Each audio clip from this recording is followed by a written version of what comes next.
Ushaye wabola owentsha yomkhonto wesizwe ethi iqembu le-ANC kanye neqembu le-DA bathe ncamashi embhedeni owodwa njengezithandani. Uthi-ke iqembu le-ANC lalingena-choice ngenxa yokuthi-ke uMnumzane Jacob Zuma walilaqaza, okusho ukuthi-ke walembula izinqa wasibeka ubala njengesele. Wathi-ke ngalokho leli qembu belingasenayo enye i-choice ngaphandle kokuthi-ke lisubmithe kwiqembu le-DA, akalibiza-ke ngeqembu labacindezeli neqembu labantu abadla-ke umhlaba walapha eMzansi Afrika. Ngicela ukuthi-ke uyizwele ngawakho bese ngenzela isiqiniseko sokuthi ucofa subscribe like bese uyakhomenta sidimane nawe kwivideo elandelayo. Ngiyabonga.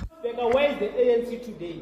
It is in bed with the party of white monopoly capital, EDA. This is because of President Zuma's move with creating Umkhonto Wesizwe, which has forced the ANC to either go left or right. The ANC has gone right to where it actually was. Abantu manje can no longer argue that the ANC is not the party of reaction. ANC is a party of sellouts. How can the ANC go into bed with the Democratic Alliance, a party that represents white monopoly capital and those who have stolen our land? So President Zuma has clarified that position. Akekho umuntu ngaba confused anymore because of Umkhonto Wesizwe has come into the fray and reduced the votes of the ANC, which is a correct thing.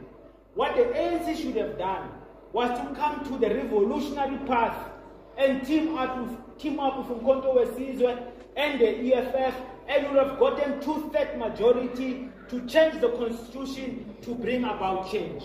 It did not do so. The ANC has gone to Stellenbosch. It is President Zuma's move to create Umkhonto Wesizwe, to create that dialectical tension, to clarify our politics. Today our politics are clear. I GNU ngapha, I revolution ngapha.